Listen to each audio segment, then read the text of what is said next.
welcome back to the podcast, Thank you. And welcome you to whatever the fuck this Potential is. viewer of us, I suppose. If anyone's ever watching. How's your week been? Don't forget to comment. Yeah, don't forget to comment. How's your Like week and been? hit that bell or whatever everybody says. It's YouTube. You know what to do. Yeah, exactly. We're not going to pander to you, even if you are stupid. Especially if you are stupid.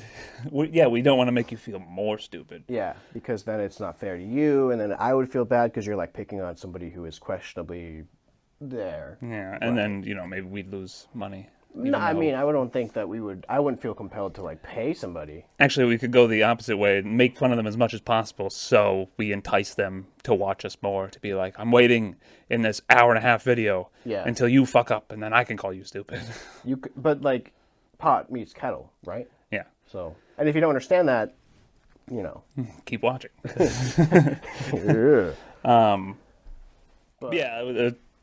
Just need something to jump off at.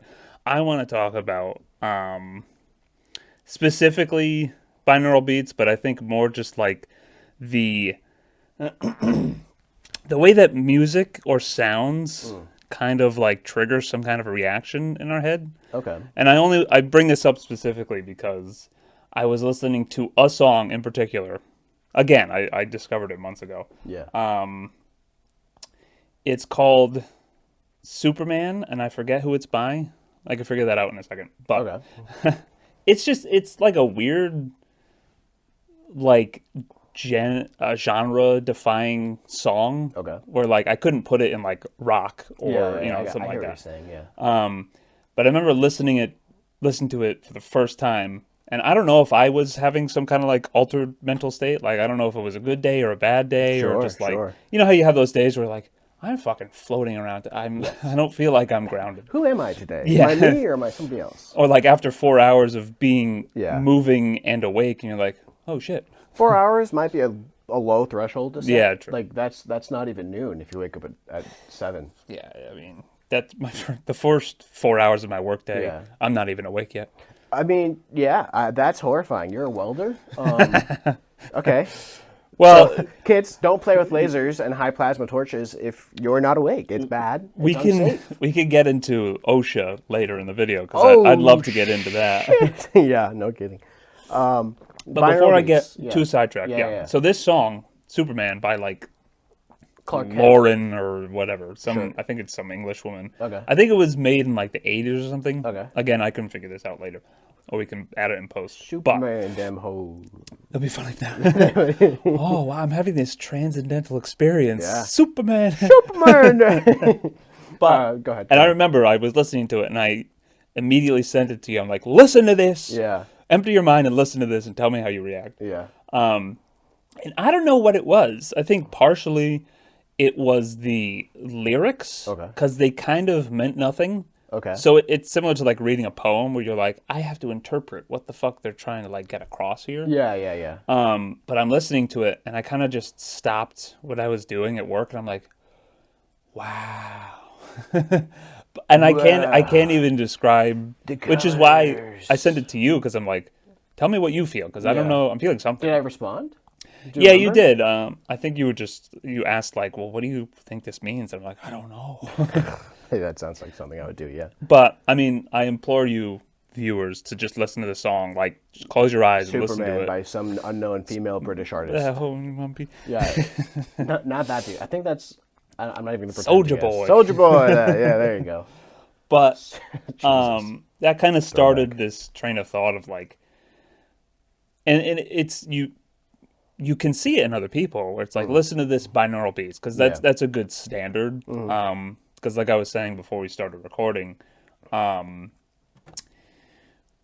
they have like, listen to this if you want to sleep, or listen to this if you want to empty your mind, or like whatever. I don't know how accurate those are, but if you empty your mind, similar to meditation, if you empty your mind and listen to these things, like it triggers some kind of reaction, which I think is just really interesting because it kind of shows how like primal being a living thing is, because you can see how music affects other animals too. I can't think of a specific example, but I'm sure you can find a video of like, we played this elephant Beethoven and Sure, whatever the sure. fuck. Or like playing the violin, or like in the middle of the woods, and foxes will come up and like And they're hang like, out or wow, something. sweet. Yeah, Like you're playing a little concert. yeah, a little banjo in the woods, you know. But like it's almost fantastical. Well, it's Disney, you know. The princess whistling in the forest glade, and the nature creatures come and surround her to listen to it. I mean, the other side of this too is just think of it in the lens of like biological evolution, right? If you are, and I may have mentioned this last time, but if you are like a herd of hunter-gatherers and you hear it's just beyond audible low frequency range, that is what the predators of the time used to communicate with one another. You might not even know why the hairs on the back of your neck are standing up, But it triggers it nonetheless. but it triggers it nonetheless. And like the reason binaurals work, my understanding, not a doctor, disclaimer, my understanding. Wait, we have no We have no like we have no certification of any of the things we're talking call about. to authority. It's We're almost just- like we bought some microphones. we're just people on the internet. Surprise! That's how everybody Surprise, is. we know nothing. But the only thing I know for sure is that I know nothing, right? I love that quote. Yeah, from, Socrates. that's one. I don't want to get any like written like word tattoos except for that. Except for that. I'm the wisest man in Greece because I know that I know nothing. Right. Something along those lines. Yeah. But go ahead, continue. Well, no, I mean that's I think that's an important place to ground ourselves in, is all of this, like, you know, we have life experiences, we understand things that are true, but part of that life experience is realizing that what we knew to be true actually is just some, you know, projected thought form onto probably something that's not actually true at all. I mean, just like a temperature, right? Like, oh man, what is temperature? Oh, it's hot or cold. Is it though? Because it's really like the kinetic energy of the individual subparticles. Like, it's not a temperature itself isn't any more real than, like, you know, this chair being a chair, right? I mean, it's a chair, sure. Or is it? Well, it's a chair, but it's also a series of smaller pieces of wood, pieces of fabric, probably some glue, right? And so when we start actually to analyze, well, what makes a chair, you realize that, oh, it's just the use I have for it. It's my understanding of that assortment of stuff. I'm going to call that a chair. And, you know, it's not a table, even though I can put something on it. And Yeah, it can be a table. and depending of how you understand a table to be, you know, and so this is why you get into philosophy people's going like, well, all that exists is mind and perception, and, you know, nothing is itself anything, it's all just energy standing waves, blah blah blah. And you're like, yeah, okay, but how is that useful in a day-to-day experience? And I can tell you, but you know, you sound like a long-winded weirdo, and you're just like, well, guys, if you understand that really on a really real level, that everything is just, you know, balanced waveforms, and matter is a standing wave, and you're going to go, well, what's a standing wave? And I'm going to go, well, it's when this motion and this motion cancel out with this motion. And so there's nothing. I want to focus on that specifically. Yeah. Because I've thought about this a lot before. We were saying, like, as soon as I try to explain it to you, you become this long-winded, like, weirdo. It's like, stop wasting my time. Exactly. That almost seems like a societal construct where it's like, I'm telling you right now, but like, because it's kind of more involved, you're like, shut up, you weirdo, which is kind of the whole reason I want to do this podcast, because like, you should think about these things that are long-winded explanations in a way that you can digest it. So like last episode we were talking about like when you went to that retreat, Sure. like the mental readings that you can get when you're meditating or whatever it is. When you talk about that kind of stuff, because I think meditation is like intrinsically like ingrained in who you are. Right. Like it's helpful because you have to, in the society we're in now with all these distractions and phones and video games and all this kind of stuff, you have to separate that all and go back to, like, you know, the standard of nature, where it's just like, you're just a being trying to exist. Yeah. Trying to explain that to someone who either doesn't really care or doesn't care to, like, learn about it, it's wasted time. But there are these things where it's just like, all right, stick with me for the next 30 minutes because I'm going Yeah. to try to explain it to you. Can I say exactly what you just said? But like, Please. I was watching it was a podcast between this brilliant guy named Alex O'Connor, right? He's like this philosopher, religious studier kind of person. It's so funny that it's yeah, both of our names. But go ahead. it is, right? Alex O'Connor. If you see this for whatever reason, hop on. You'll be the Holy Trinity or whatever jazz. But he was going on. Alex Connor. Yeah. Alex O'Connor. There you go. But he was on a podcast with, I want to say his name is Julian Dory, which is another podcast. They're great. Sure. I love his content. He's great. And he's not too far. He's in New Jersey. We'll have him on. Yeah. Well, yeah. But anyway, part of that conversation was the dissection of, is it important that certain translations of the older Bibles from their Greek to modern English, is it important that sometimes the people doing their translation distort the translation from literal to how they interpret it, right? And so, is it significant that some scribe somewhere in like the 16th century saw the old Greek term of, and I don't exactly know, I don't remember the word itself, but it was like ton something, like shalea or something. And his explanation of that in the clip that I saw was that it was some type of like a preface. So it was like the God, capital G, and then immediately, just 2 words down the line, same sentence, when it relates to the God figure, it doesn't have the ton in front of it. So it's like, I'm the God, and you will experience me as God. So, the God, capital G, important figure, and you will know me as lowercase God, more colloquially known at the time. Is that an important question? It might not be, right? But we can't even have that conversation if we walk into the conversation with the understanding that the Bible in English as written was the direct word from God. Because you can say, well, does it matter that it was written by a scribe who mistranslated potentially?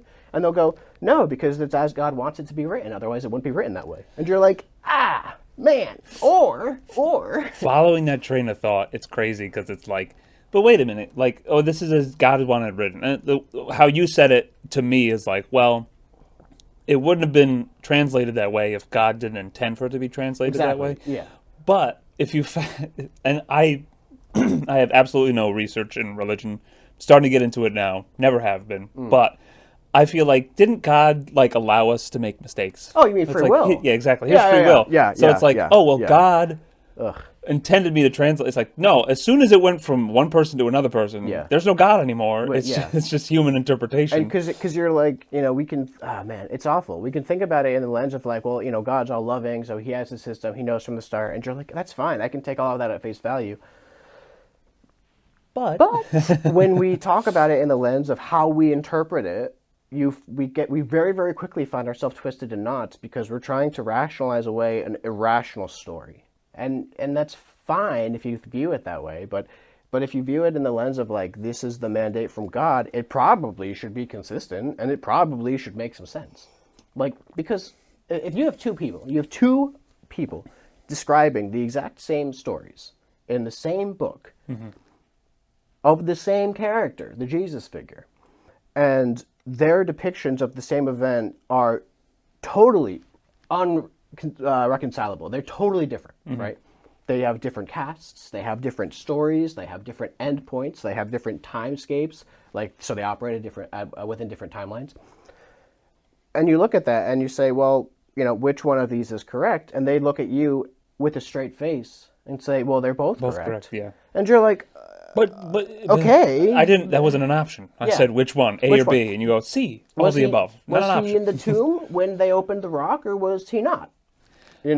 I think, to me, not being religious, but just as a side thing, which I feel like a lot of people can relate to. When I was younger, I wouldn't say I was agnostic or atheist. I was kind of like anti-religion. I'm like, I don't want to think about it. I don't want to deal about it because the world and other adults kind of ruined it for me. But now that I'm growing up, now and discovering it just by myself, no external kind of like Yeah. people weighing in on it. Now I'm more open to it because it's just me It's a and it's not discovery. corrupted by other people. It's a self-discovery of it. Yeah, and I feel like that's how religion should be. And we're getting a bit adrift Should of, be. of, Yeah, yeah. of your music, but This is again, we talked about it before, but we should we need to get like a big whiteboard Yeah. with red thread. It's like, all right, we started here. we gotta go. That should be like we get, we like- have the full podcast episodes, Yeah. and then we have like how did we get there? Like half-hour episodes in did we get between. It's like this is where we started. This is where we finished. What we should do is get like a projector, hook it up to an AI that like monitors what we're doing, Oh and my then God. it creates like a display of all the topics we touch on, and so that we have some type of. And it doesn't even need to be on screen. It could be like on this wall or on that wall or something, Or even in post. or even in post. Yeah. We it'd be like who's the guy on Joe Rogan podcast? Jamie. Jamie. Like we have a Jamie AI. Yeah. Jarve me. Jarvis, pull that up for me. Pull it up for me. Jarvis, You just do some Google research real quick. Google, show me this guy's balls. Show me this guy. What? All right. On that Fuck, note, where were we? apparently in some random dude's pants. Binaurals. Yeah, we were at binaurals. Yep. It always gets to religion always because does. religion is kind of the foundation of everything. Okay, that's a weird thing to just throw out there, but go ahead. Well, I mean, We're gonna get distracted again. Let's put a yeah, pin in yeah. that. And We'll then put a pin on that. Yeah, Okay. because that's a Make wild a thing to mental say. note. Yeah. Religion is at the Heart of it all. Yeah, exactly. Yeah. But The meeting to question. tie off the binaural beats, Yeah. it's one of those things that happens, like it's stimulus in the brain and the way the brain kind of like processes through that. Sure. That's just super interesting because it kind of shows how, and I've said this numerous times, like in my personal life, where the human brain is so complex but also so fucking simple. So it's like I like to think that everything is like grounded in how we are as just an animal. Okay. Because at the end of the day, like you strip away religion and society and culture and all that kind of stuff, we're just animals. Yeah.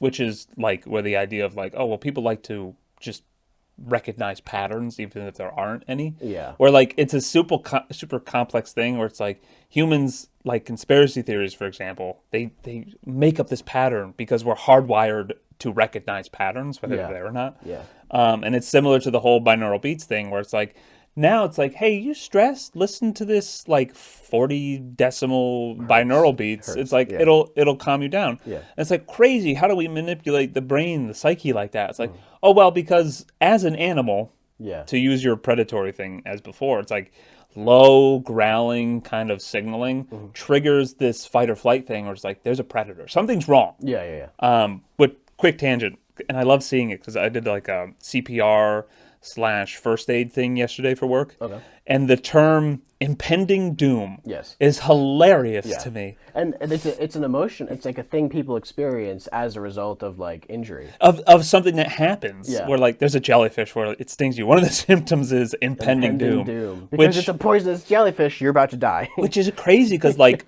physical pain, right? Manifesting in like chemical Yeah. Yeah. like It's sickness in the neurons brain. firing off. Yeah. Yep. And it's like, oh, what's the symptom of this pain? Impending doom. Yeah. It like that is just that's not societal or like being a person with a soul and a spirit. That's naturally I'm dying. It's a description of an awareness. It's a descriptive of one's state as they're aware of it. Yeah. Fucking insane. A kind of additional note of that. This is our guest. Hello, Kitty. Say hello, punk. Hello. Bonk. Yeah, do we just stay here? Yes. Okay. To back up a little bit, one of the typical things that kind of is in that same ballpark region is we are predictive. Our brains are predictive machines. Like we go through life looking backwards, right? At the previous most moment and predicted, okay, well, based on this, can we predict what is about to happen? we look and I try to identify patterns in randomness because to put it to kind of like okay, put a pin in that idea, and then conceptually let's draw it out a little bit and say if you were a brand new, and I might have said this last time too, but if you were a newborn, would you assume that the table is something separate from the floor, or would you just kind of see the whole thing as one thing, like one object, right? Like is it intuitive that you automatically know that like this shirt and this jacket aren't one thing, right? That these are two things, and underneath it is like a skin that is not either of these things. It's part of me, and like. Or do you just assume it's all one thing as a whole? Right. Yeah, and it's like you don't have a sense of depth perception until a certain age, and then you're able to perceive it, right? But and some people don't. Like I knew somebody that literally had no sense of depth perception. We had to mark stairs with yellow tape so that she was able to understand where the edge was because there wasn't any depth. There wasn't an experience of depth in her vision. It's just like all one plane? Correct. That's fucking horrible. Yeah. Jesus. Like imagine, yeah, exactly. Like they understood depth as things got bigger or smaller, right? Like a 2D character. Like you're playing baseball, it's like, that's getting bigger for some reason. Yeah, yeah. And then it hit me. And see, when you're looking at it as size, there's no correlation of size from how far away things are. So it might be a baseball the size of the sun, and to us we understand that to be right here, it's about to hit you, but to them it's just the size of the sun. There's no bigger. there's no causality to it, right? Yeah. And so to tie this again back binaural beats, it's like we think we understand how things work. No sense of depth. What's that going to be like? Like how is it even possible? You have two eyes, right? You have two eyes. You should be able to focus. Sometimes it just doesn't happen, right? I have, like you had mentioned, I went to that thing before, the retreat, and so, I can, when they put on the headset to measure your brain waves, hertz, not decibels. Decibels is sound, like how loud it is. I'm sorry, it didn't feel good. Hertz. Go ahead. I'm sorry. I used the wrong word, and it triggers your need to correct response. Me. Hertz. That's your response. That's my 2 cents.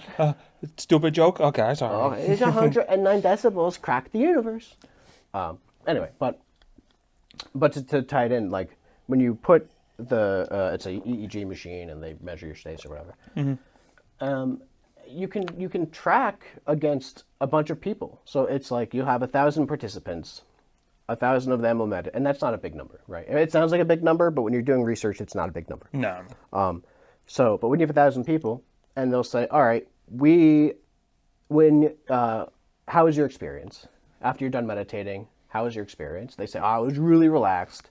I felt great. I was calm. I was really relaxed. I was like just zen, like just zoned out, just in the moment." Well. When you look at the EEG machine, that correlates to a pattern, like a brainwave pattern. Certain frequencies are more dominated, preeminent. They're more. There's more of them, right? Get that word salad out. And they relate to each other in different ways.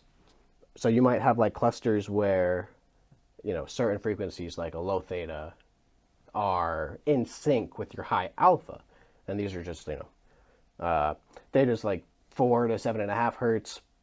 And that might not be exactly right. Alpha is like 14 to 22-ish.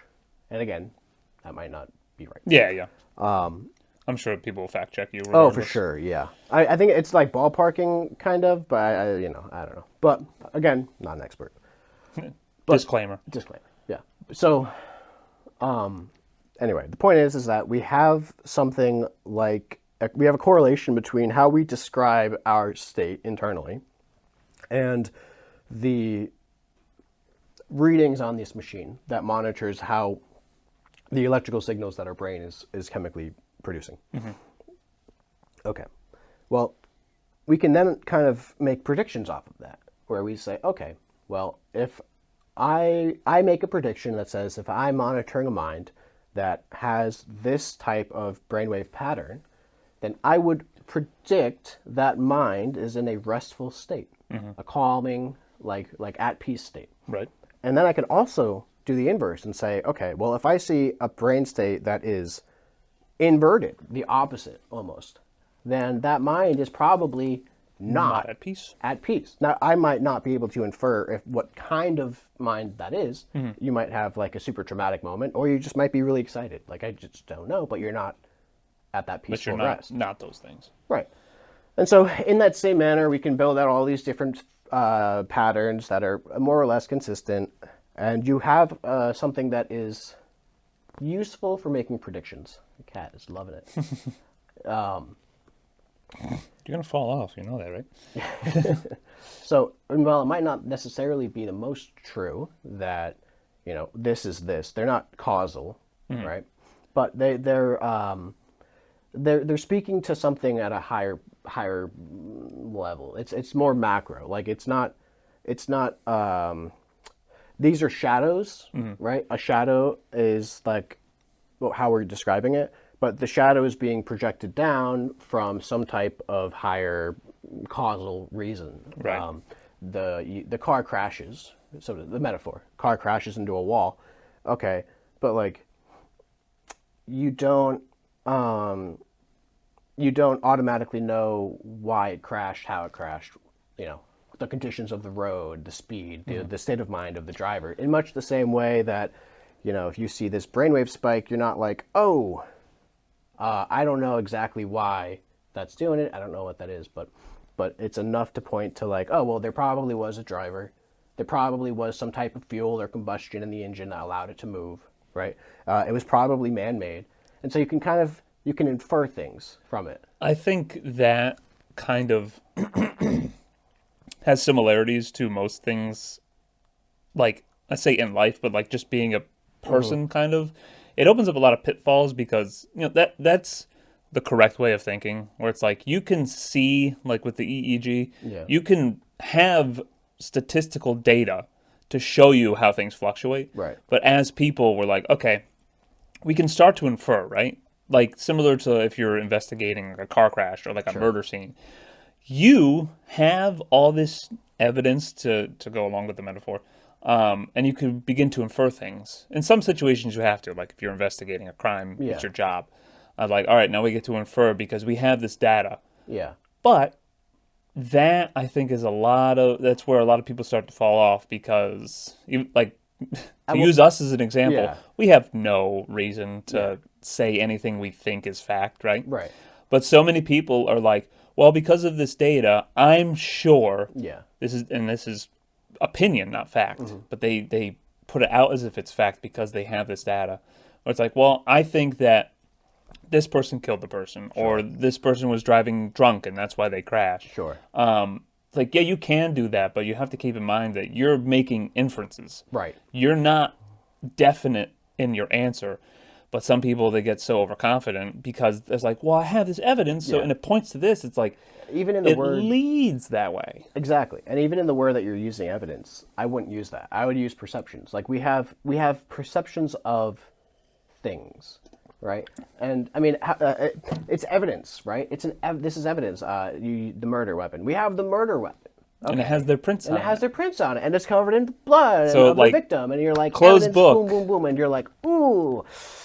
Well, and if we were to take a step back and look at it like as it happened from like an omnipresent perspective, the reason that the fingerprints are on the weapon is because that weapon got picked up from somebody else wearing gloves from the person that they were framing. And this is the heart of all like mystery novels. Yeah. Where it's like, yeah, but, it's right there. It's right her. there. Like Scooby-Doo. Yeah, the It's red like, herring. Oh, it was the business owner all whole along. time. You damn I would've kids gotten and your along. fucking dog. Yeah. Right. But it's a total misunderstanding of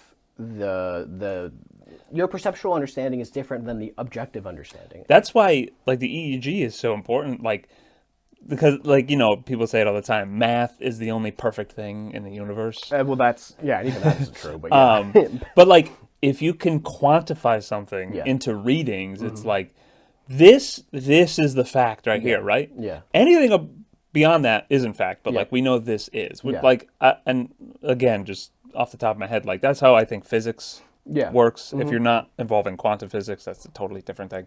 But physics is like, maybe this is the, like in scientific theory, like law and theory, like the Big Bang Theory. It's like, well, we can infer that based on perceptions and stuff like that, but it's not law, like the law of gravity, for example. I'm gonna push back. So these. Okay, how about this? So We're back to words. yeah, Where it's like, yeah, but Eh, does it mean what it's because supposed to? there are words that mean things how we use them, and then there are words that mean things in their particular field. So like Like a chair and table. yeah, like we'll say supersymmetry, and the average person hears that Supersymmetry. and they go, Radical. "Wow, it's extremely symmetrical," and you're like, no." It's actually talking about like specific sets of coordinates in like quantum field theory and like information theory. Like it's not a it's not a colloquially used term. It's a super specific technical term that is just thrown around and used willy-nilly by average people because they think it means something, that they think it's evidence, but it's not. And you're not even using it the right way. Like you're talking about the murder weapon, but like what you're calling a murder weapon in this awful analogy is really like the Band-Aid that the guy tried to put on the injury. And you're like, no, it's got his fingerprint, it's got his blood, it's right where the wound was, like it's the murder weapon. And you're like, no, you're not even. It's like you're using the you're using your words so wrong. I can't even tell if you're like talking about the same thing that I'm looking at. Now, I don't want to induce a political discussion, Okay. but I think a good example is tariffs. And Okay. full disclosure, I don't know what a fucking tariff is, but I also never claimed to know what a tariff is. Yeah. But I feel like just from seeing like posts from both sides, the right and the left, Republican, Democrat, between both of those parties or like just people in general, Yeah. tariff is not like universally tariff? one same thing. Because people's like, you keep saying tariff, Yeah. you know what the fuck it means. It's Yeah. like, wow, tariffs, this, that. Like that. I feel like that's a good example of like, yeah, you're both using the word like. You ever watch the Princess? Oh fuck, what's it called? Princess Like, the Diaries? Princess. Inconceivable. Yeah. Yeah, Princess It's like Diaries. you keep using that word. I don't think You don't it think you know means what what it you think it means. Yes. No. Exactly. Well, it's exactly. And again, we're tangenting again far from binaural beats. Oh, but absolutely. I don't even but- know how. but I don't even know where we are anymore. yeah. But yeah. So let's pull ourselves back. Binaural beats. You have two sounds coming out of your headsets. So 110 hertz. Binaural, I'm Yeah, with you. Bi yeah. meaning Two. Good job. So 100 hertz on here, 110 hertz on here. Your brain is listening to them both, and it is just pattern matching the difference of the two. And so you hear an alternating pulse that is at about that 10 hertz difference. right. And so what that does, and to tie this back to like the car crash, I couldn't tell you why it works. I don't know. Right. My guess is it has something to do with how our brain chemistry works and how like and Like how the processing of stimulus. more like if you have a bunch of pendulums on a board that is resting on like two wheels or two logs, and they all are set up at different rates. When you let them play out, that vibrational motion causes all of the metronomes to sync up, and it's just a way of like, it's just like the decluttering of energy into like a lower what's the word I'm looking for? A lower it's a technical term. It's a lower entropic state. Don't look at me for technical terms. Yeah. Well, it's the same way if you were to shake a box full of Legos, right? If you were to shake it long enough, eventually there would be no more room for the Legos to shift around with. It's entered the lowest possible energy state it has. And I mean, yeah, and you could in theory orchestrate a lower energy state by having there be enough weight of all of the Legos, so to speak, that if it's organized correctly, you'll actually click in, right? And so then it stops being a bunch of individual pieces, And it it's becomes one big Lego. and it becomes but that's how we understand our physical world, Right. Right. So I'm kind of getting that the whole binaural beats, like just taking what you said, Yeah. it's almost like physical, like the actual vibrations of it interacting with our physical Right. body. Yeah. Because like the way hearing works, you have like a little It's hairs, if you will. it's this. No, forget that. I mean, yeah, but that's not really what I'm talking about. Is it's hearing it through your like ear canals, but it's also like the vibrational sound waves themselves passing through your body. Like it's not just, oh, I'm hearing a sound. It's like no, it's the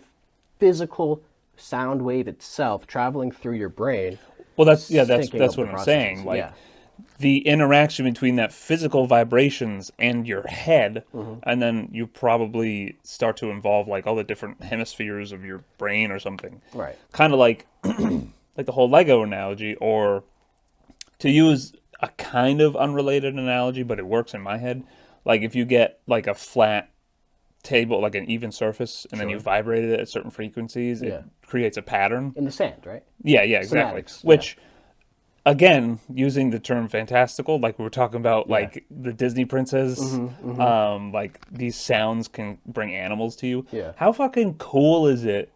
Where like it takes reality and then our perception of fantasy, Yeah. and it's like, oh no, that shit happens in real life. Yeah. Like that's so magical. Like I vibrated this table so much, and now it has a cool looking, like symmetrical pattern in Yeah. it. And like if I tune it up a little bit more, it's a totally different pattern. Yeah. Like that for me is revitalizing, because I find a lot of the day-to-day life is like, this isn't fun, I hate it, and like you use escapism and like listening to books or playing video games, but it's like there's little things that like There's magic in this world. exactly, and Yeah. it's similar to, I mean, it's a huge letdown, but like there's a line, right? If you have a spectrum where like normal every day you go to work, it's boring, and then like Brandon Sanderson Stormlight Archives, which I only mentioned because the new book is out and I'm reading it. But there you go. you have that spectrum, right? Yeah. And then in the middle, I want to say, just to use it as an example, is like the vibrating with the sand and the patterns. Okay. Where it's like, that's real life, but it's as close to fantastical as you can get. And then a little bit further, for me when I was younger, is like the Bermuda Triangle. And like specifically that example, when you're younger, it's like, oh my God, everything that goes in the Bermuda Triangle, like radar goes off and the planes crash and boats, blah, blah, blah. And I'm like, that's cool. That's a phenomenon that like we don't know yet. And then I want to say we were in high school and they explained it. And I'm like, ah, man. Yeah. It was like, I think it was like a concentration of like methane or some shit. It's about, there's a bunch of things. But then you get old, and then you get older still. And you're like, oh, actually, that methane explanation does work a little bit of the time. But like, and there are outliers that don't fit into that kind of explanation. And it's like, well, do we want to focus on those outliers because there's probably something there? Or do we recognize that some things are just so beyond the pale, so far outside of our ability to understand, that we don't want to understand them? Yeah. And I think there's truth to that too, because like, to talk to your earlier point about there being a spectrum of like the typical day to day, and then it gets more and more and more fantastical. I think it goes the opposite way as well, where we understand. So if we think of like what we would typically call your everyday lived experience, you can go in the fantasy, fantastical fiction direction, but you could also go into the fanciful, fantastic reality. And in that direction, you get things like your patterns in the sand. And in this direction, you get things like your novels and your fiction. I think that's definitely a better way of putting it. It's useful because you can then you can differentiate the two and realize that it's actually just one thing, right? It's one understanding. It's one perception of our world that we live through from start to finish, and we can live in this super fantastical fictional space and turn around and see all the way to the other end of the column, and that's where we get our fantastical ideas from. This is where we draw our inspiration. And ironically enough, when we're here on the fantastical, sciencey, physical reality side, where do we get our explanation or our inspiration? We turn around and look down the aisle in the other direction. And so it's useful to understand that we have gradients in how we understand our world, but that just as a gradient is just, the transition from white to black, you have gradients of gray. Well, from 1 to 0, you have an infinite set of non-one numbers, right? And then another infinite set, on and on and on and on. That how we perceive our world decides what our world is. Are we over here looking this way, or are we over here looking this way? So that's a good point, because as you were going through that, I had a brainwave where take people who are at least labeled like mentally abnormal, if you will, where their perception of reality is labeled as like psychosis, for example, where it's like, oh, well, what you're experiencing, what you're perceiving isn't reality. When you kind of break it down and look at it through the viewpoint you were just explaining, do we really have a right to label what's real and not real? Because at the end of the day, it is perception. So, like, to use a perfect example of this, when you talk about meditation and stuff. Sure. And you can kind of persuade people to go one way or the other, but I feel like you pick someone who, not to be reductive, but like someone who's ignorant, right? Okay. Who doesn't think critically, like say you and I are, because kind of the whole reason this podcast is to think critically. But that's another term where it's like you're saying that like doesn't mean the same. But we already went over that. Yeah. So take someone who is ignorant, right? And you're like, hey, you know, I went to this retreat in meditation and I saw these visions, and they symbolize this, that, and the other thing. And you see that these visions coincide with these readings, right?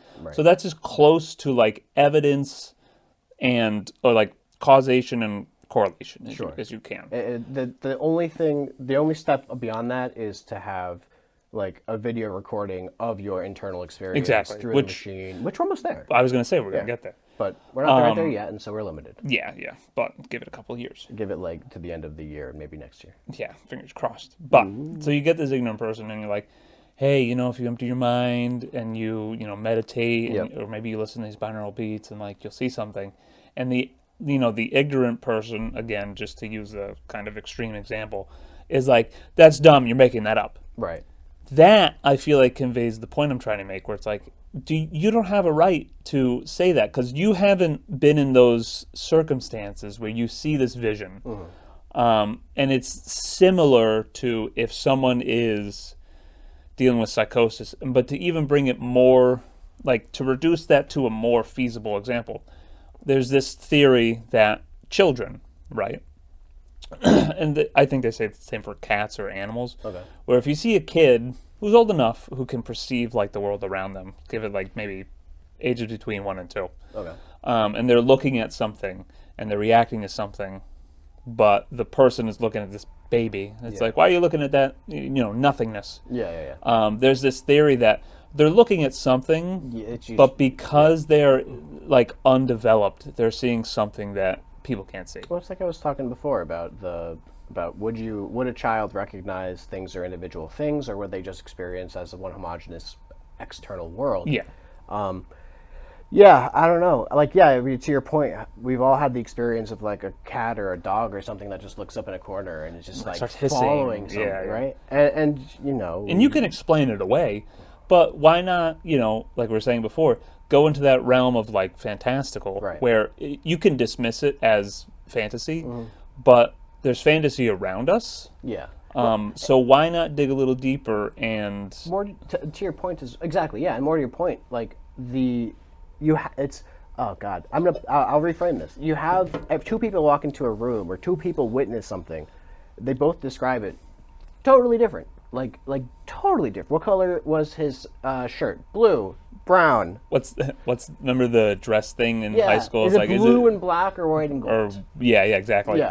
Yeah. Hey, it's the same dress. It's the same dress. The only thing that's different is who's seeing it. And so, like in that same direction of thought, I think it's totally reasonable. I don't like the word that you're using as like they are. It's not. What was your word? They're not fair, not entitled, not. You said it's not right that they say that's fake. What was the word you used? It was. I don't think that's. We could look it back up. It doesn't matter. Yeah, it doesn't matter. But the point. We know the point. Yeah, the point was that I don't think. I don't think their viewing is any more wrong or right than our than. So, for example, if I'm telling somebody that, yeah, we did this meditation, you meditate 8 hours a day, and 4 of those meditations you're hooked up to, or 4 hours of that you're hooked up to an EEG machine, and so you can kind of like correlate to different experiences in the meditation to different brainwaves that appear on the scanner that it's tracking, and they go, you're just a bunch of hippie with dippy nonsense. Their worldview, that I'm just a hippie with a hippy dippy nonsense, is just as valid as my worldview, where that person's ignorance. And ignorant is bliss. These people don't need to know things the same way that we need to know things, because it's not useful for them and their life experience. Like, if I was a carpenter, I wouldn't care at all about quantum dynamics, right? It's not going to play into how well I can make a garage or a deck or a stair. Like, it doesn't matter. It's not. There's no tangentially beneficial point. It's just mental masturbation. At that same time, that doesn't mean that the people that are doing things like quantum dynamics it's hogwash nonsense, right? Like, it's just as valid that the carpenter goes, I don't even care. Like, what is superposition? I don't even care, right? That doesn't affect me. Exactly. And if that's just as valid as the theoretical physicist working on quantum their calculations that take up the entire page and pages and pages and pages, and they're all just trying to solve one super compact like differential. That's a math equation. Yeah, I'll take your word for it. You sure? All I know is Pythagorean theorem. That's Pythagoras. Ah, yes, Pythagoras. What is your theorem? Oh, yes, triangles. A2 bleed 2C2. Yes. Well, can you derive the Pythagorean theorem from quantum mechanics? All I know is that if I'm at work and I'm trying to figure out the last size of a triangle, I use that. There you go. Kids, math is important. You might use it in your future, like if you're a welder and you need to figure out what that last fucking side of a triangle is. Funny. But anyway, to the point though is that person is just as valid, not giving a shit about the different types of sand grit for their sandpaper, to like, oh well, you really want to start with like a 40 or a 60, and that way you can like equalize the whole surface, so that when you get down to like a 120, it's like 1200 like, grit. Dude, I don't care. Like, can I that's not gonna help. Like, the mere polish on the lenses that we use for our laser calculations, if you use a 5,000 grit sandpaper, you're just gonna fuck it up. Like, I don't care. It's not helpful. But I think the biggest thing, and again, to link it back to the reason we're talking like we usually do, but recording it, is because as a human being, whether you try or do think critically or not, know that we all should do exactly that. We all should think that each side is as reasonable as the other. Ooh. But people love to... No, I'm going to disagree entirely. Okay, please go ahead. Yeah. Because it isn't... How fucking dare you? How dare you? We're a team here. Yeah. Well, no, I mean, but again, to your point, the reason that we are doing this is so that we get an additional perspective that is outside of our own, right? Yeah. So, what I was trying to say, I guess, is that looking at this through the lens of right and wrong is probably not the right way of looking at it. It's not so much a right or wrong thing. Like for example, you can have things that are neither true nor false, right? Yeah. So like, I want to, or it's, I don't know what time. Like, what time is it? Right. That's a statement. That's a question. Questions aren't right or wrong. Okay.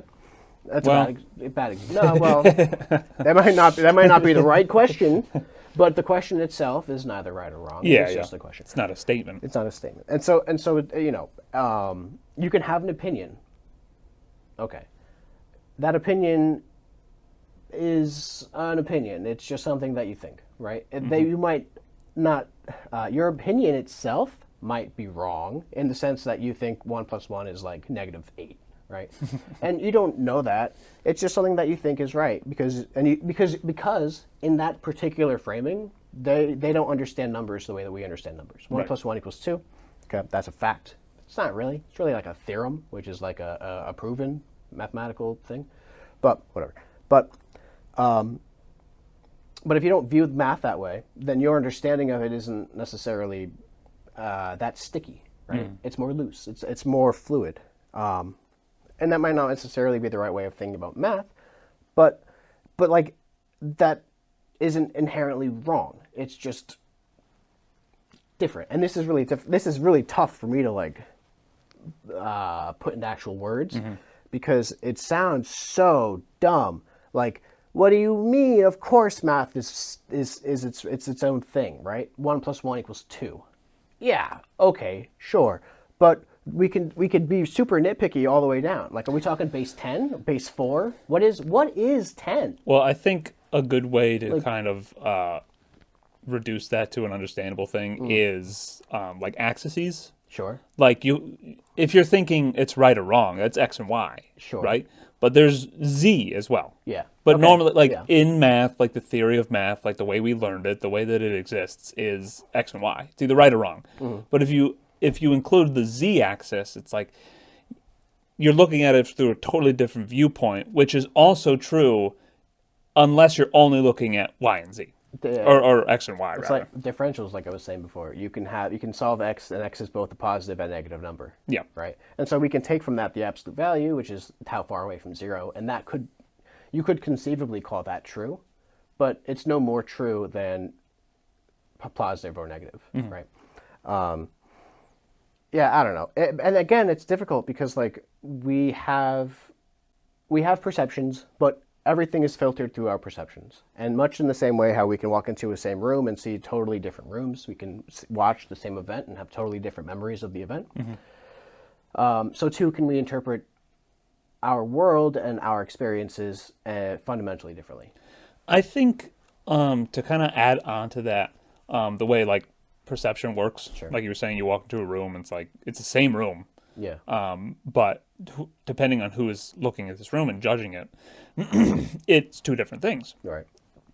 There is I think what comes with being intellectual animals, where we kind of think or we predict things. Right. So like you expect things that haven't happened yet based on past experiences or whatever it is. To use extreme examples like trauma. Sure. Trauma can rewire your brain. It can Start over. Go It ahead. can rewire your brain. Yeah. Trauma or other kind of stimulus can rewire your brain and further altering the way you perceive. Take, for example, someone who grew up in the city and someone who grew up in a town, just for example. If you switch, like, person in the city visits a town, person in town visits the city, they're both going to the same places, right? But because of their upbringing or the way they have been perceiving life, like me, for example, I go to a city, I hate it. So many people, it's very loud, it's overstimulating. And to me, I'm like, how do people live in cities? It's so, to me, it's so like,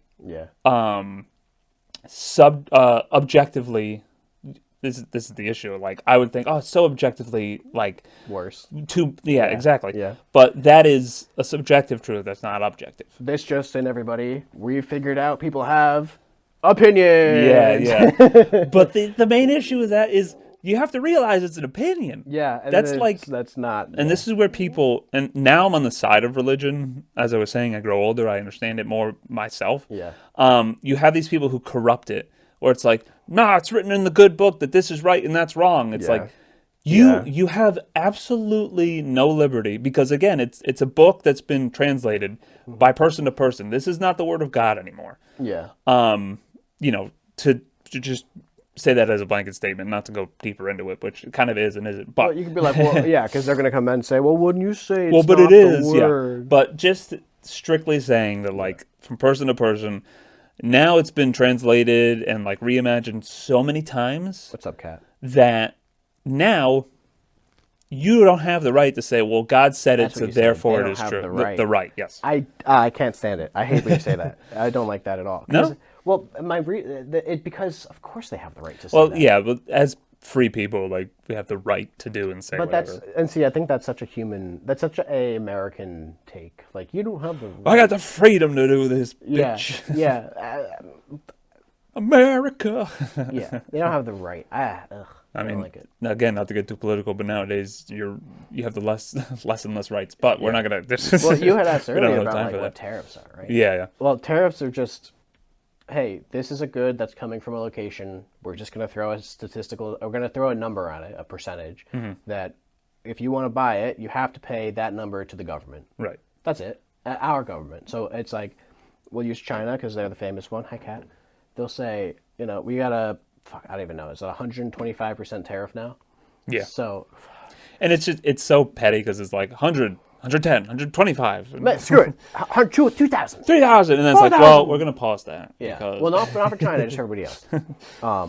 But anyway, the point though is that like a tariff is just a tax on a product that comes from a location, and you pay that tax when that product from that location enters the country, and then that tax goes to the government, being paid by the end consumer. And so that was but that's God damn it, that's another great example though of how ignorance can be used against people that don't understand how things work. or ignorance can be used for the people who also don't know how it works. That's what I said. Oh no, yeah, but the opposite. Like, Oh, like for the people that don't understand. yeah, like A benign dictator. on both sides. Like, oh, I'm an idiot and I'm justifying my idiocy because of this thing I don't understand. It's like, well, you're an idiot, but I'm being affected by it because it's a thing that you don't understand. Yeah, it's tough, and you don't need to be political to like. That's just how things are. But again, that also relates to what I was talking a bit ago about how difficult it is to like have the opinions. How about this? It's difficult for me personally to have the opinions that I do about the way things work because when I look at the world, it's like, why It's like, is of it course. like why is it this way? Like, Yeah. of course, why don't you understand? Why don't you see where this is going? I mean, do you remember? We have a friend of ours that is very different. Has a very different perception of how the world should go. Very politically different, and everything that's happening now. If you remember, almost a year, like whenever we hung out at his fire pit, like October or September of last year, talking about like what was going to happen. I laid everything out as we're watching it right now, and like the tariffs, the trade wars, the political climate, like even Elon and what he'll do when he's in office, and I was able to know all of this is going to happen not because I'm some fucking genius, Because they said it. because they wrote a book that laid it all out step by step by step. And I'm the kind of person that wants to, I want to understand, I don't want to understand the event. I want to understand why The event was allowed to happen. No. Why I interpret it the way that I interpret it, right? Like, because if I can't, how about this? If I have an opinion that I don't necessarily know why I have that opinion, I shouldn't trust it because I don't know where it's coming from. But it's important to talk through it regardless. It's important to recognize that you don't know where it's coming from. Yeah. That I think is more important than anything else. It's the realization that we are animals, and you know what? I'll go even a step further. This particular opinion of mine came about from my looking into like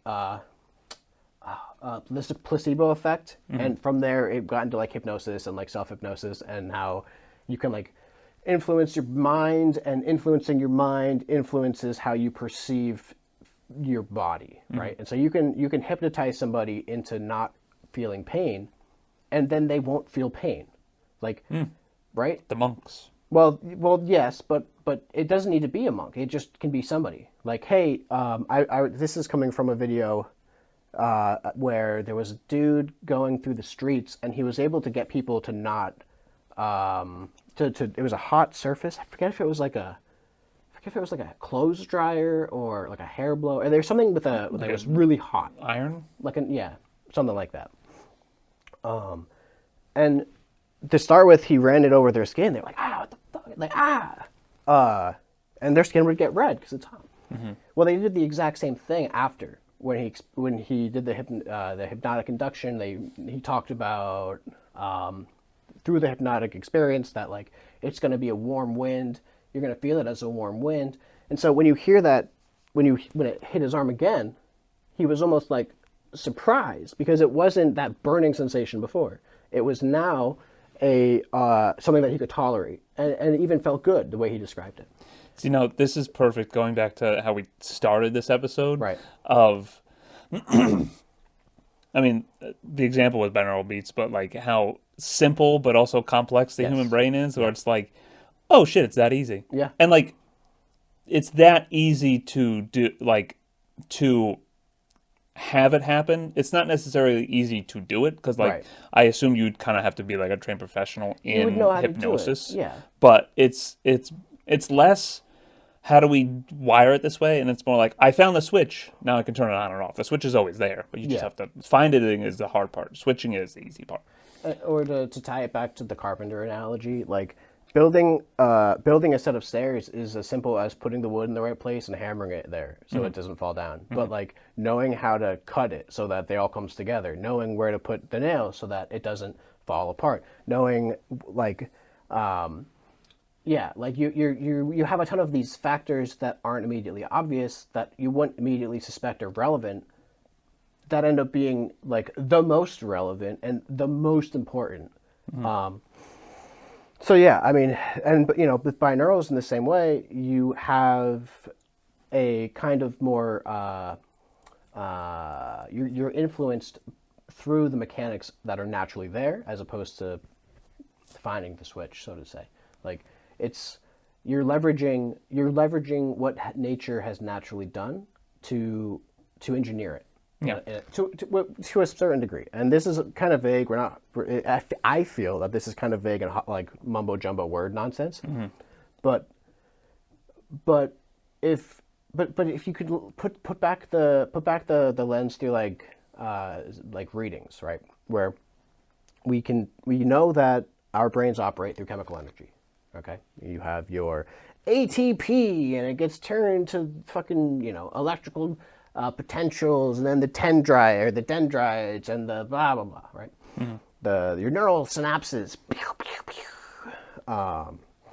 Okay, but all that's just chemical energy, and all that is it's just potential. But that's a frequency. That's a vibrational frequency.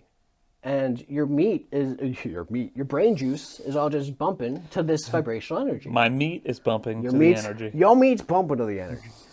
And so all we're doing is we're just talking to it, and we're saying, okay, well, if we can make your brain patterns shape themselves in the same way that we can make the sand on your metal plate shape themselves, then we have a different end result, but only because we're measuring it on different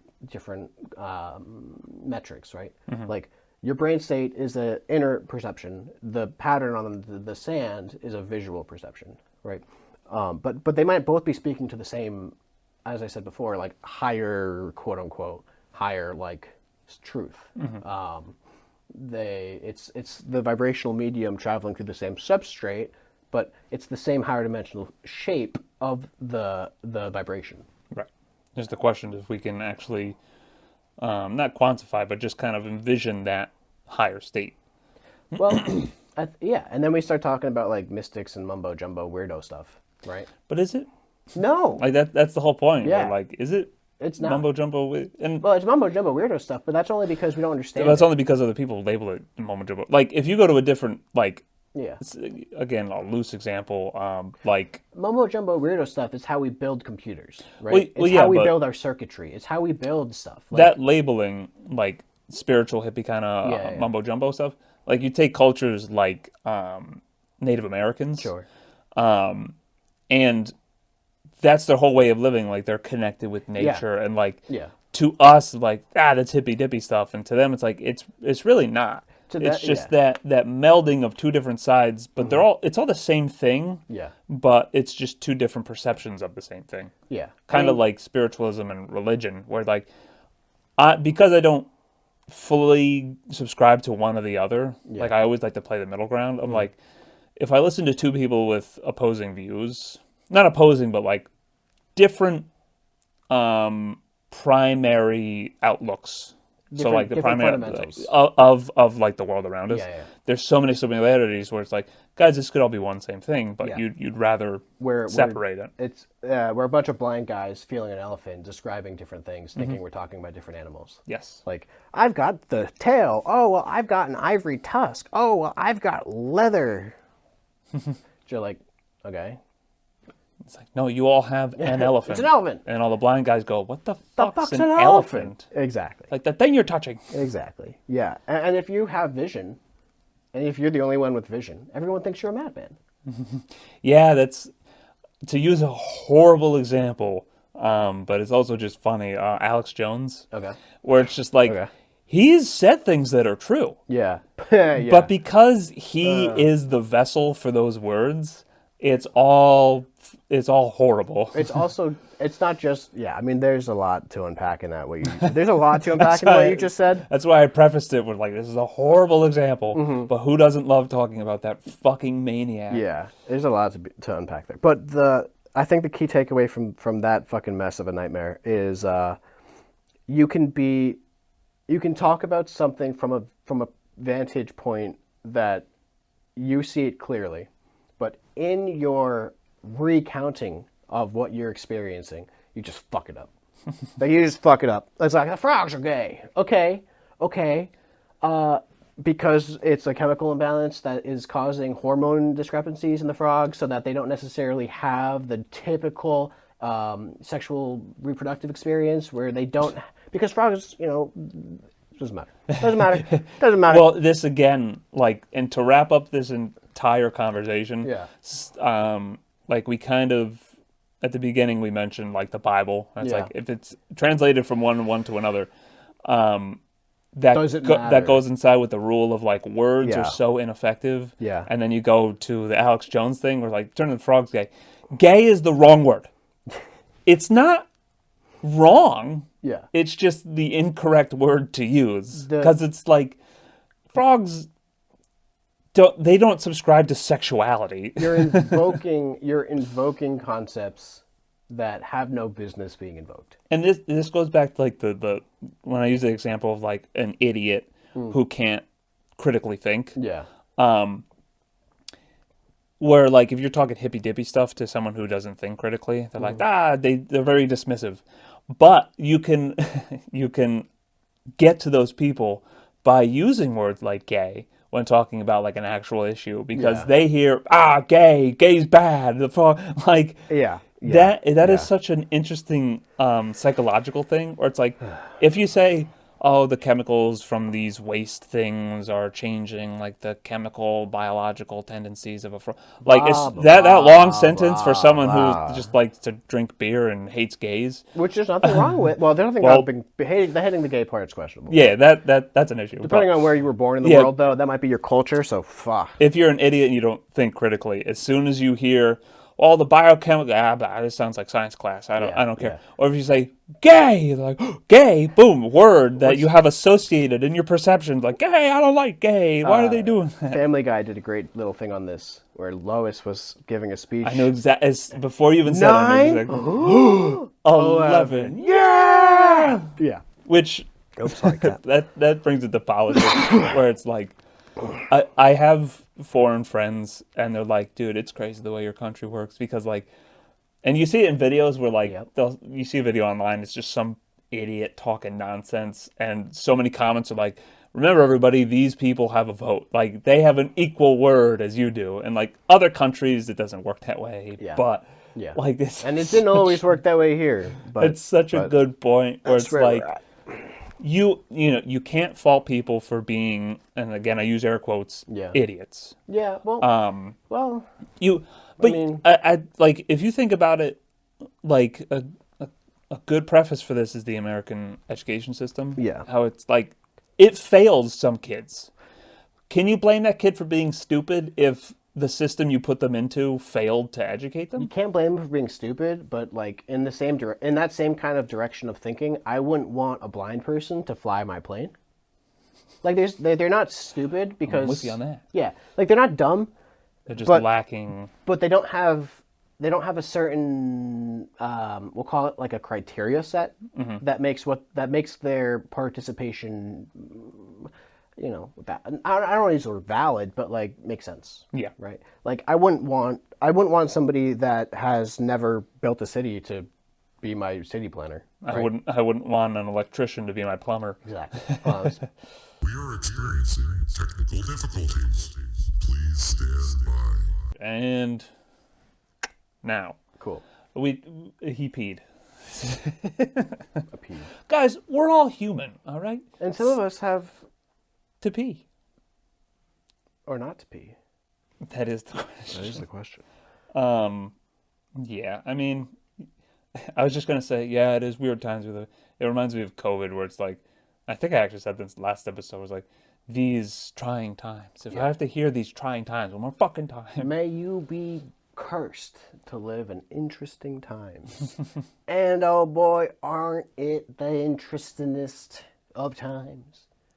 I believe we said this before we started recording, like, it's so weird all the time because the standard for saying something is weird changes, or rather increases every day, mainly because of technology. Yeah. Like we were talking before, like, just as an example, you trying to create laws for things that counteract AI will always be paying ketchup Yeah. It's never going to happen. and mustard and And relish. relish. Wait Yeah. a minute, no. Sour cream. No, I'm just hungry. Now we're just talking about food condiments. Guys, for the next segment of this podcast, we're talking about food. Yeah. Like, Are you hungry? Jelly donuts and Ice cream, blue sprinkles, bacon, egg, and cheese. bacon, egg, and cheese sprinkles. Actually, that's a good talking point. Is it? Yes. Okay. Bacon, egg, and cheese sprinkles. Totally out of left field, Yeah. but I was talking yesterday with my family about how fucked up the world is, and it's kind of like if we had tinfoil hats, I'd put one on. Yeah. Because you have to think for a second, why the fuck? And there's so many answers, but why the fuck is everything so fucked up? Why are people so like abnormal mental wise? Like, not this amount of people do not need to be medicated this heavily. And linking back to the food thing, it's like, you are what you eat, and I mean that in a literal, not metaphorical way. Massive pussy. Yeah. Like but if we ingest crap, our body is going to feel like crap. We're going to think like crap, and we are going to be crap. Maybe that's why.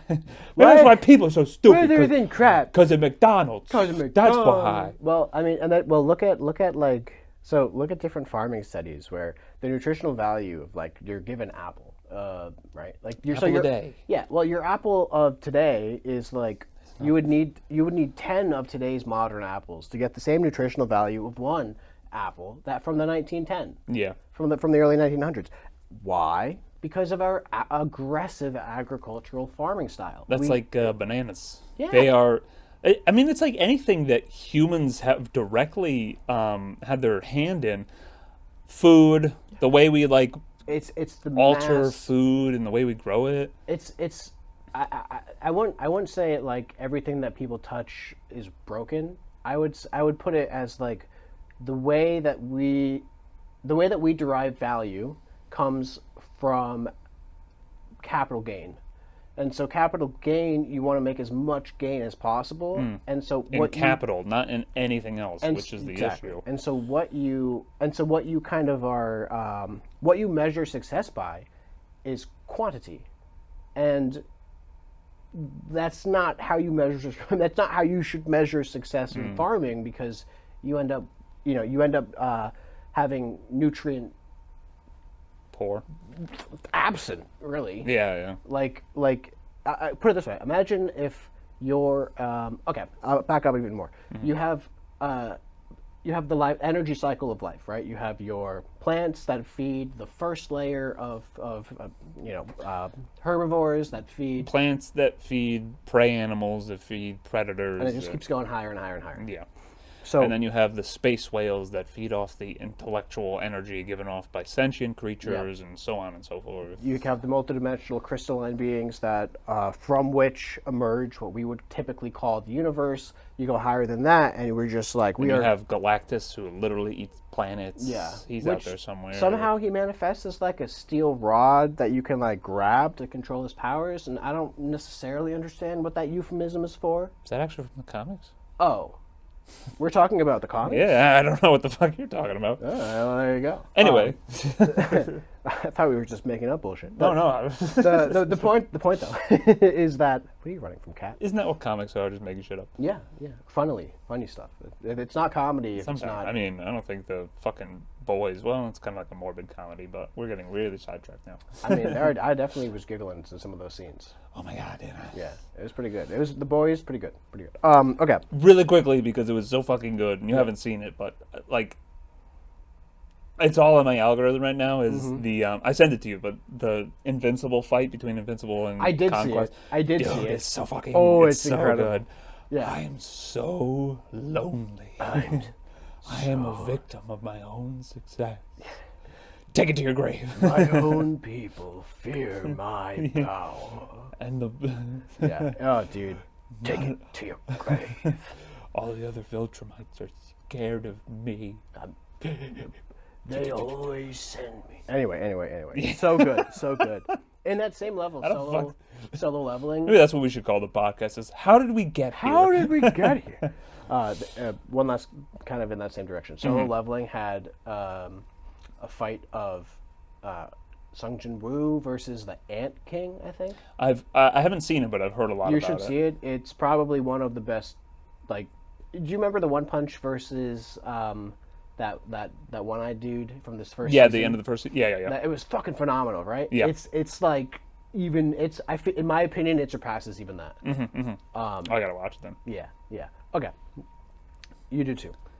Okay. So we started with the sustenance of plants, prey animals to predators, Yep. and so on and so forth. Yep. And so the point of that was to talk about how if you end up as a people and you're all the way up here at the top of the flow of energy states. So if this bottommost level, the foundation of this whole system, is starved, what do you think the immediate higher one up is?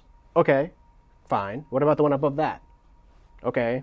What about above the one above that? And then you just keep going. Well, now we don't have any large predators. Now we don't have any.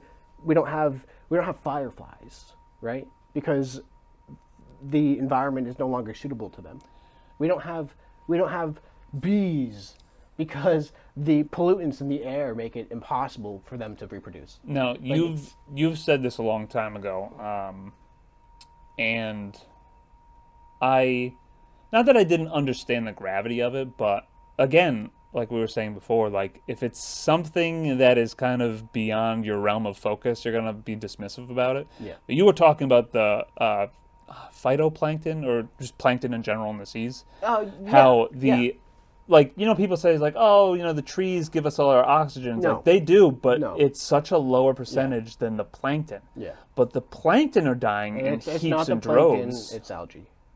Well, what I'm saying, yeah. But what I'm saying specifically is now the plankton are in crisis They have no food. because I think it's the temperature of the water is rising, and because it's rising, it is breaking down some, I don't know if it's bedrock or something or things are dying, regardless of what it is, in the water, raising the causticity of the water, causing lesser life forms like plankton to die. Yeah.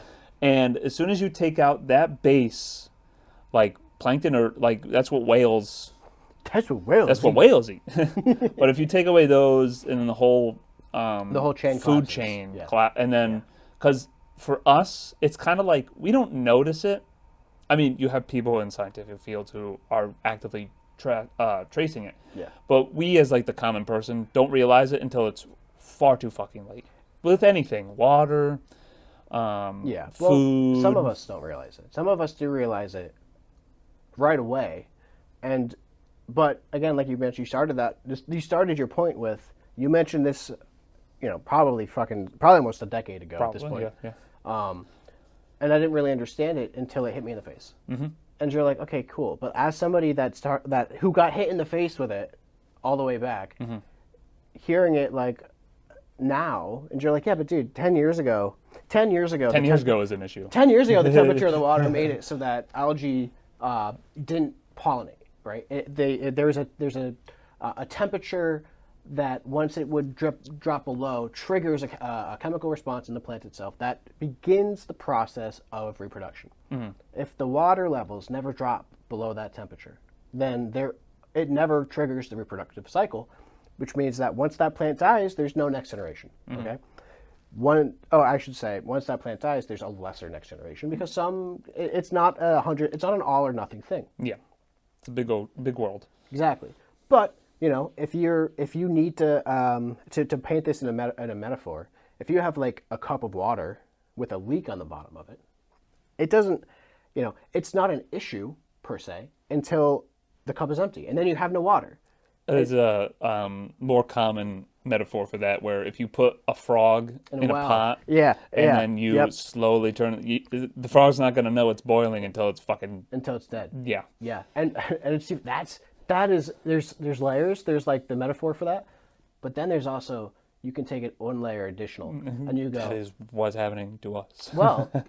you go, why? You have to ask your question. Why doesn't the frog notice? Okay. Well, I would notice if I was the frog, right? Mm-hmm. Well, no, you wouldn't. Well, why not? Well, because you're the frog. Because of how you experience temperature.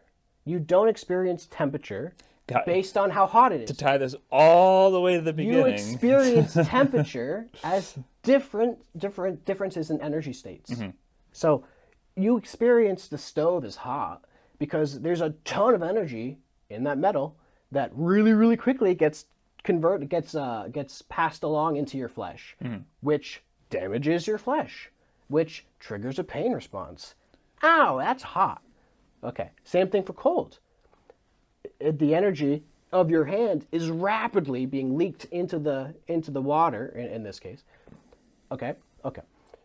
So if you just dial it up incrementally, little teeny tiny bits at a time, 1 degree every half an hour per se. Mm-hmm. By the time it's boiling, you don't notice because there's no... You've acclimated each time. And it's a continual process of acclimation. You are continually adjusting your baseline to account for the new standard. And then you get cooked. You know what I want to do? Months down the road, if we have a line of like merch... Sure.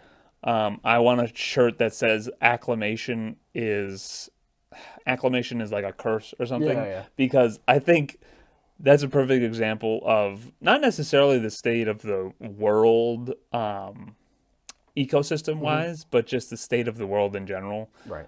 Where it's like, if something's bad, in order to survive it or to cope with it, if you will, you acclimate to it. So like, oh my God, I'm so stressed at work. A year into work, it's the same amount of stress you've acclimated to it. And that doesn't, but it's like last year when I was working 60, 70 hours a week. Yeah. At the beginning, I'm like, this is horrible. I hate it. You acclimate to that.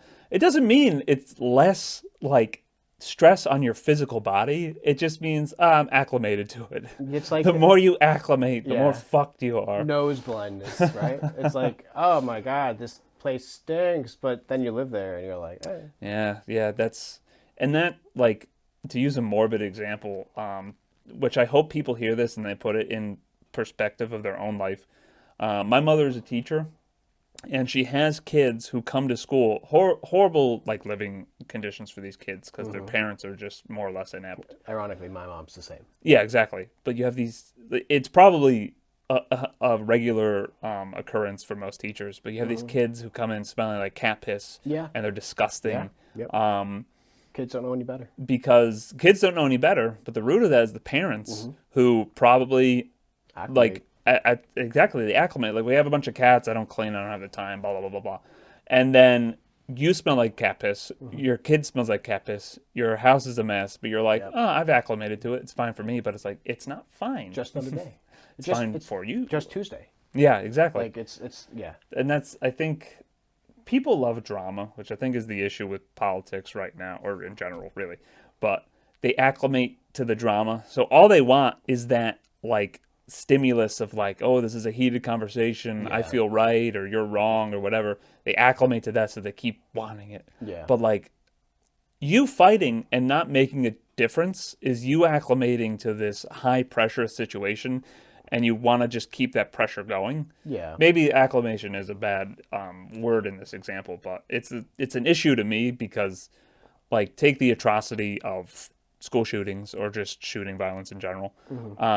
People are more addicted to the fight, like, through politics or through courts or whatever it is, where it's like, this is wrong. And it's like, well, you can't fix it that way because you're infringing on this. It's like, guys, you missed the point. You're just more involved in the fighting than actually fixing the situation. It's this is messy too, because you're part of and correct me if I'm wrong here, but I feel like part of what you're talking about is like identity. So it's like you acclimate to something, you adapt to it, so that now it's just fine for you, but you have internalized that perception of yourself in some degree or another. And so it's like it's not, and so when somebody comes at you almost like pushing back, and we'll use like the smell, an example. If you go up to somebody and say, dude, you smell like cat piss, you reek, right? They don't, the person might not interpret that as somebody coming up to them and like, hey, I just want to let you know, like, for your own sake, you probably want to take a shower. Like criticism versus constructive criticism. Correct. And so what they hear instead is like a personal attack, and they respond accordingly. And so now it's not, oh man, I should really listen to this. I should think critically about what they're saying. Now I have to defend myself. Now it's, wow, you're attacking me. Wow, you're an asshole. What a dick. See, I've seen it so many times. You have these like toxic debaters where like I like to think what we do a lot, which again, like in our friendship and why we started this, is we debate. Like, it's in good faith though. Also, if you tell me, fuck you, you're stupid. Yeah. I don't go, no, fuck you. I go like, well, how? You know what I mean? Hey, walk me. I must be, if you think I'm stupid, it's because I'm missing something. Like, I don't get defensive and Walk then me like through it. fall inward, but there's these people and I can't. If people are watching, You'll know. You know who I'm fucking talking about. But we don't want to name names because. Well, I don't want to name names because I can't think of it. And I just don't I want think to. I think maybe Ben Shapiro. He's not a great example. He's but naming names. Yeah. Hey Ben, I don't know enough about you to criticize you. Yeah. I really like. Come on the show. I really liked his interview with who am I thinking of? We just established. I have no fucking idea. Lex Friedman, I think. Lex Luthor. No. But my point is, you have these people. There's this one guy. He's a meme going around now. It's like, well, what is a fetus? He like it was in the meme where like he made this just despicable face. Yeah, like, he's talking to some college girl and probably about abortion. He's talking to some college, and he's just being pandering. But he's a good example of like you have these professional debaters who go to college campuses. These kids are stressed. They're not ready. They're not prepped for a debate. You are. But you go there and you antagonize them. And then because they break and get defensive, you think you won. But really, you're not debating. You're waiting to trigger them until they look like an idiot because they react not saying the information that defends them, but saying, I'm flustered. But that's the goal. Right? But that's what I mean. Yeah. That's why this is healthy. Yeah. Even if we had someone with like, I was watching a podcast. Do you know Destiny, the live streamer? I think so. Yeah. Yeah, you've talked about him before. Okay, then yes. It was Destiny, and he was talking to Jordan Peterson. Okay. These two people, opposite sides of, we'll say, the political spectrum, whatever it is. They're two opposing views on most things. But does it have to be opposing, or can we just say different? Yeah, sure, different. Okay. But regardless, they had points where it's like, I don't agree with yours, and I don't agree with yours, but they debated. I'm listening to it with a smile on my face because I'm like, it's so wholesome. Yeah. And sometimes they're like, they get heated, not at each other, but because of the topics. Yes. And they go, but I really don't agree with that. And you're like, okay, well, go ahead. That's how it's supposed to be. But you have these fucking shit-eating people who like, they just keep poking you until you go, fuck you, man. And they go like, well, can you define that word? It's like, I don't have a dictionary. No, I can't. Yeah. Can you? And it's like, yes, I can. I was like, you prepped for this shit. It's a difference of end goals. I'm probably screaming right now. You're a little loud. It's okay. I'll bring it back. It's not fine. No, don't be ashamed of authenticity. Yeah. Right? Like, we might not always, even with just me and you, like, we don't always have the same opinions on things. We don't always share a perspective. But, Yeah. but like, just because, just because I might like blue and you might like green, or vice versa, doesn't really matter at the end of the day. These are just feelings. These are internal opinions. I can utterly hate somebody and also help them in their time of need, because as an individual, as a human living in this world, what I experience as an emotional internal world is not an objective world. It's not how the world really is. And so I can split that perception from how I view the world and how I experience the world. And so I might view the world as you're a piece of shit, right? But I experience the world as you need help. Mm-hmm. And so I can see those two polarities, and I can work in that mental space of I don't need to like you to help you. Like, I don't need to know you to treat you like a brother, right? Now, I think, because we're at about that time, I think this is a perfect high note to kind of stop on, where high note, dude. Okay, so my philosophy is that there is, your intellectual and emotional self, right? Okay. It is so important to keep both in check, because that's what it means to be human. Like, you have these instinctual reactions. Well, I'll just, be reductive and call those emotion. Sure. And then you have this higher, like, thinking through things, which would be intelligence. It is so essential to, and again, this is tough because if I say, be a good person, that's a very ambiguous What label. does it mean? So I think it's very important to do exactly what you were saying. Like, hey, I could hate you, but I shouldn't have that be my justification for not trying to help you be better. The old expression of, like, be the bigger person. Sure. It's fucking hard for some people. And I get that, because it's hard for every person. Yeah. Even for like, I can't almost speak for you, but for me, it's really, really difficult between recognizing, that I feel a certain way, and setting that aside to act in a different kind of way that I think I should be acting, right? I ought to be doing it this way, not this way. That's tough.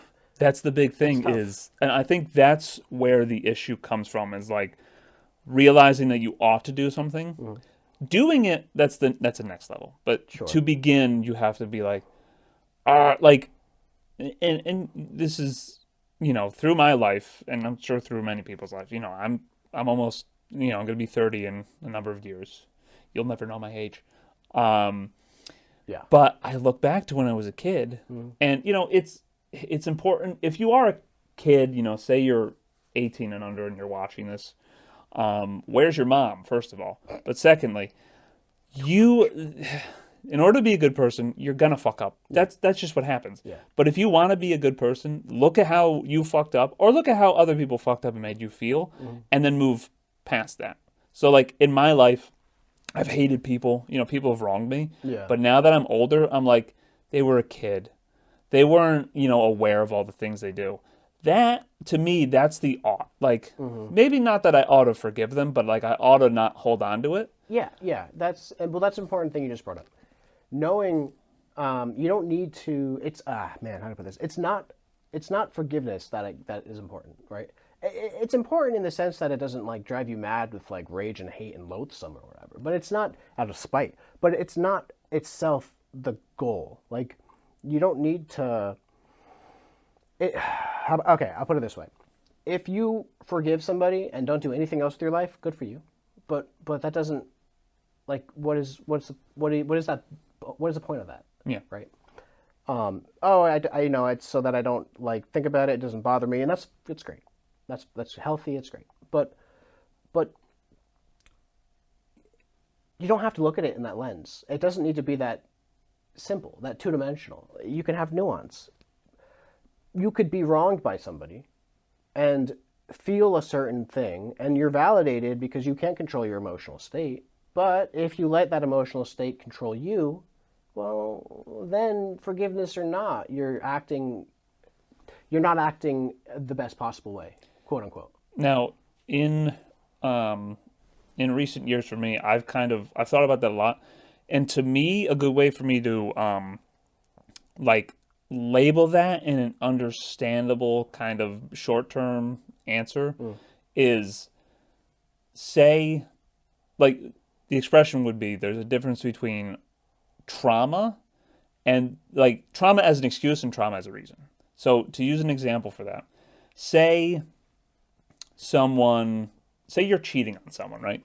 You had, which we'll say that cheating is like morally wrong, right? Really going out on the edge there. Wow. But that's the thing. What a hard take. Some people don't believe that. Well, but say you engage in a formal agreement to be monogamous, Yeah. right? And then you cheat on someone. You break your contract. So say you have trauma underlying that caused that. Sure. Whatever the trauma may be. And you get discovered, right? And you're like, oh my God, it was one time, it was so wrong.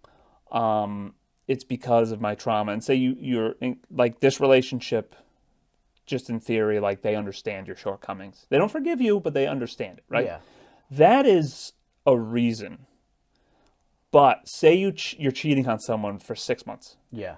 I see. Okay. Time and time again, you Yep, go back yep. and you go back. It's an At the end of excuse. those 6 months, you're discovered. Yeah. Right? And you Yeah. go, oh, well, it's because of my trauma. It's like, That's an excuse. now you're excusing it. So the big thing, and again, this took me years of trauma and years of I understand. I retract the trauma part. This took years of issues and like being around people with issues Yeah.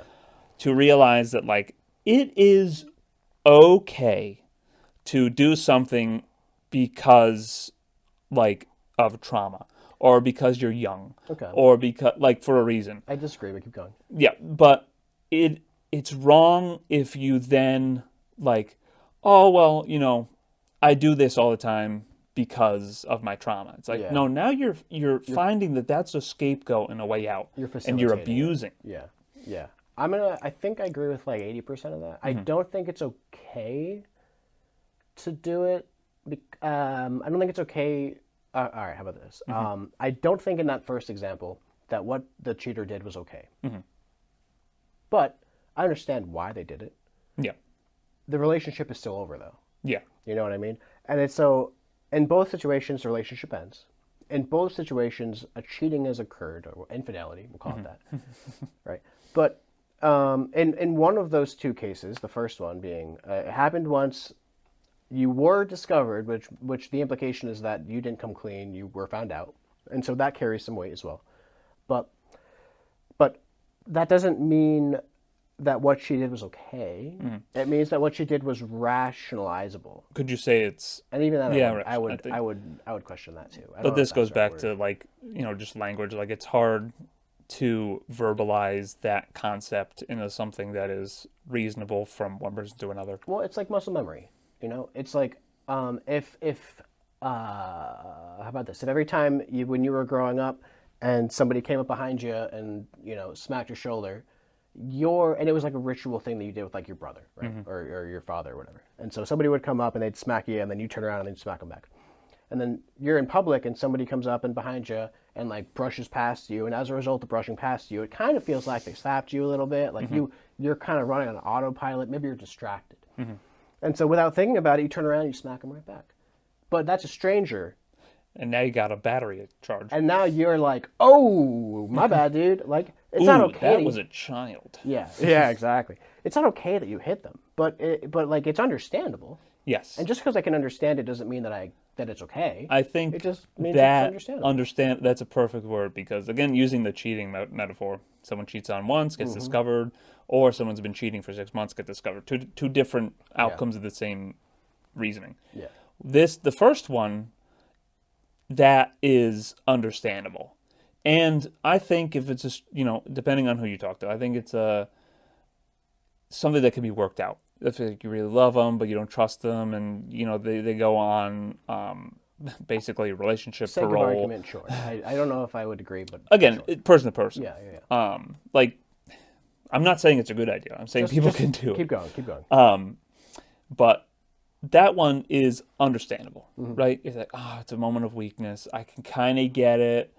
But the other one, not understandable, right? Because you've had so many opportunities to stop. I would still say that it's understandable, but... Would you say it's less understandable? No, I would say it's still understandable, but we're looking at it. We're looking at the second example through the same vantage point that we're looking at the first example. We shouldn't be doing that. These are two different situations. We should view the first, and in my opinion, right? I think that we ought to look at these two things as they're the same action. It's the same outcome, right? So same beginning. Same action, same outcome, but there's a totally different temporal aspect here. It's not a one and done kind of thing. It's not this person who does it once never does it again before they get found out. There's probably some type of self-guilt, some type of negativity because they don't do it again. They just do it the once. Whereas this person is pathological. They do it over and over and over and over again, and which is a different thing from being not understandable. But you just have to understand it from a different coordinate system, if you will. Like this is understandable through the lens of my entire life I've been neglected by the people that I care about and are supposed to take care of me, i.e., parental figures, yada yada yada. I was experiencing some type of what I perceived to be neglect in the relationship, and so went to go find that same comfort-seeking behavior. Totally understandable from that lens. From this lens, it's, this person, they just get a kick out of it, right? Maybe it began in the same kind of scope as this one did, but here they kept doing it. And the moment that it happens twice, 3 times, 4 times, 5 times, maybe a different person now, 6 times, different ball game. We're playing by different rules.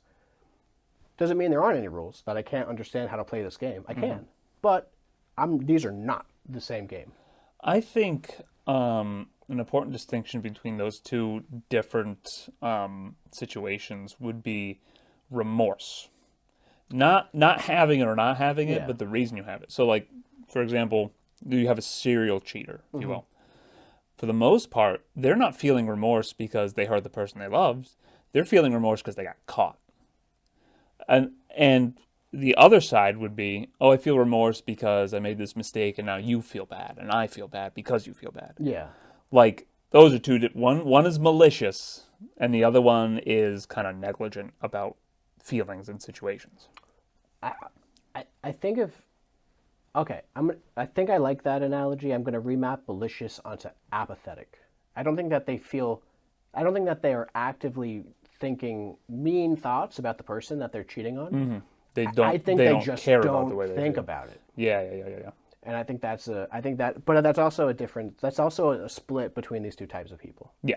Well, that's what I mean. Yeah, it's more to your point. Yeah. So, but I think my point is someone who does cheat for 6 months straight, they would be apathetic, and at that point you cannot excuse that at all. Yeah. But the first example, someone does it and maybe they do it once, and we're not even going to factor lying into this because that's a totally different realm. Yeah. But they did it once and they kept it hidden because the shame of their partner realizing would hurt their pride. Yeah.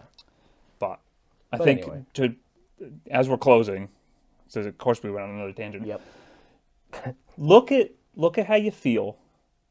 Apply your, intellectual view on how you feel, and then think of like, what's the right thing? Now that's a fucking challenge because that depends a lot on everything about your person. But, just think about, this is almost dangerous because now I'm thinking about the people who I don't want to say this to, but think about what would be the nice thing to do and do it. Which is an issue because, some people, it's like the nice thing to do is to tell you that you're fucking wrong and stupid. I'll put it, let me try and put my spin on it, which is the most important thing that you can do for yourself is to ground your emotional state into your understanding of where that emotional state comes from. It's not enough to be angry. You have to know why you're angry. And that's difficult, and you won't always know. But it's important that when you don't know why you're angry, that you're aware that you don't know why you're angry. It's a self-awareness thing. It's a recursively self-aware state that, because the other half of this is people typically aren't out to get you. They just don't care at all. Like, kind of goes to ignorance is bliss. Like, or even don't attribute malice to what can equally be explained through apathy. They're not out to get you. They just don't care if you're in the way. I think I would equate apathy to ignorance, where, to link everything. Yeah. Like, if you're apathetic, you're ignorant to how you may actually be affecting somebody else. Whether you care or don't care how it's affecting people, you're ignorant, at least in that moment, you're ignorant to the fact of how much you're hurting someone until you hurt someone. I think that part of the whole, part of why I You call just it, got to keep disagreeing with, don't you? part of why I call it apathy is because whether they know or not is irrelevant. They can, if they know about it, they still won't care. That's why it's apathy. Right. That's all. That's the only distinction I would make.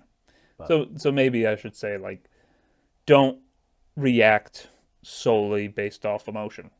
Yeah, I mean, don't react at all. Like, it's not, like, reacting is not the goal. As soon as you're gonna react, don't, and then think. here's a closeout. Here's a nice helpful bit of advice that I think I definitely needed.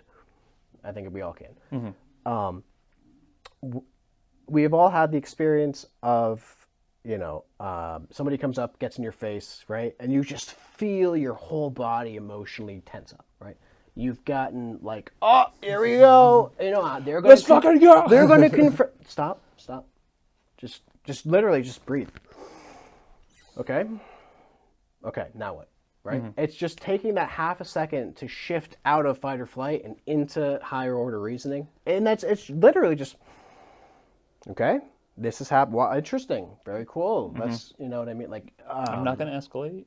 Exactly. And it's the realization that you don't have any idea what's going through their mind. Like, they might have thought that you spit on them, but really a bird shit on their head. Like, you don't fucking know. Get mad at the bird. Get mad at the bird. But if they come at you and you're like, you fucking, then now you're escalating. Now you're in a fucking thing. You're in a situation. Then guess what? Everyone's wrong. And the bird just fucking gets away with it. We can't let the bird get away with it. Don't let the bird get away with it, everybody. Birds aren't real. Government drones. Anyway. All right, but hey, Nice I love you. talking to you. Yeah. Thanks for being on the podcast. Yeah. Hey, everybody. No homo. Little homo. I say that like it's my podcast. Yeah. Um, Well, it is. if you're watching, Mine too. It's ours. thanks for coming. I love you. And if you're not watching, how Did you get here? did that happen? How did we get here? Who are you? If we just fade to dust. Yeah. Just All like, right. Be nice to each other. this is dark. It's dark. I'm not feeling so good. I All right. feel Peace, too y'all. good. Bye.